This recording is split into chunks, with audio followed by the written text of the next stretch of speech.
Well, folks, that was something of an upset. The Chiefs, their winning, undefeated run is over at the hands of the Reds of all teams. No disrespect, Reds, but I mean, Tate McDermott said it himself in the post-match, on-field interview. Their season's not been great. They haven't been that flash. Who saw them coming to New Zealand, albeit in New Plymouth rather than Hamilton? But who saw them coming to NZ and getting a win? Not this guy. Not this guy.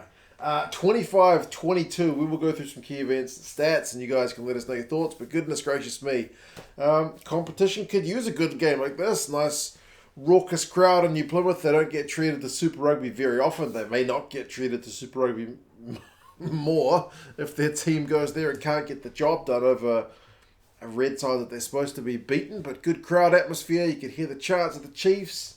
A nail-biting finish and an upset win, albeit for the away side. So there you go. I mean, early Chiefs pressure, you felt like a score was coming. It was relentless from the Chiefs. The Reds did really well to kind of hold the first initial kind of waves of Chiefs pressure. They managed to get the ball, exit, but then the Chiefs just came straight back at them, and eventually the Chiefs' hands just too good. They're able to spin the ball wide. Nana Satoro was able to get over 6 minutes. So 5-0 early. It seems like, it's going to be potentially one-way traffic because the Reds haven't really been at the races early, but we're only talking first 5 minutes, so that's not that uncommon for teams, to start kind of on the back foot. Well, they certainly did. But, I mean, the Chiefs conceded a penalty after the restart, and the restart is certainly an area that they'll be looking to focus on because they mucked it up a few times. It was certainly that kind of extra set piece element that they didn't really get right this time. From that penalty conceded, the Reds, they opt for touch, they go for a maul. The forwards are able to go through some phases. Tate McDermott goes close, and then Blake is able to go over on 11 minutes. They've hit pretty much straight back, the Reds. Now, they missed the conversion, interestingly. Crichton was going to take the kick from pretty much straight out in front, start stepping towards the ball falls off the tee, so he goes to replace it, but he's already started his movement forward, so the Chiefs guys are allowed to come charge him down, and sure enough, they just grab the ball off him and bugger off. So, a missed 2 points, which at the time probably didn't seem that much of a big deal, but given how close this finished, they certainly could have used those extra two. It didn't make the difference in the end, but it certainly meant the Chiefs could have kicked a goal to even things up anyway. The Chiefs, man, they still had more wave after wave of attack. But it was good Reds defense, man. This was proper Brad Thorne Reds. Just love a tackle. Reds defense, which has maybe been a bit absent in the Reds. I mean, they were just forcing the Chiefs to make errors, and for the Chiefs side, some kind of uncharacteristic errors as well. I mean, it was pretty slippery. New Plymouth, the ball was sometimes going to ground when it might have stuck in other games, but a guy slipping over, the ref slipping over. So, Reds also able to win turnovers. So, the Chiefs unable to kind of convert pressure into points. And, I mean, the Reds had a chance of their own. James O'Connor got himself into space, but they couldn't convert. The Chiefs were able to get a turnover kind of on reverse. And then, finally, we do get a score. It takes until 37 minutes. And maybe a little bit concerning for the Chiefs. It's not like a build-up play with those slick hands. It's not a great grubber through and some silky skills. I mean, there is a kick through, but it's essentially just Reds turnover ball. Nana Satoro hacking it through, but a good bit of kind of soccer skills, regather, and just some pure gas. So it's turnover ball. It's turning defense into attack.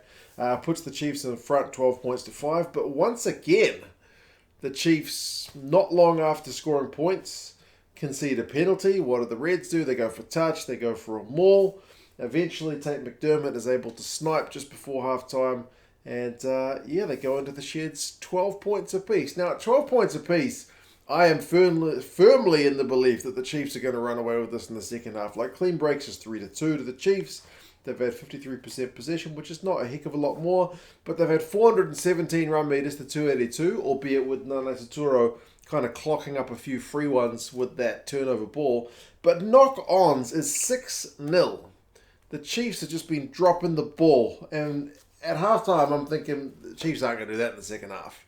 The Chiefs will surely be more clinical and able to convert on their chances. Well, maybe not, man. Second half starts, and it's the Reds who go a whopping 12 phases and eventually force the space Campbell's able to go over pretty much untouched. They missed that conversion as well, so some missed kicks, a little bit costly for the Reds, but 17 points to 12. D-Max lots of penalty in reply to at least make it a 2-point game.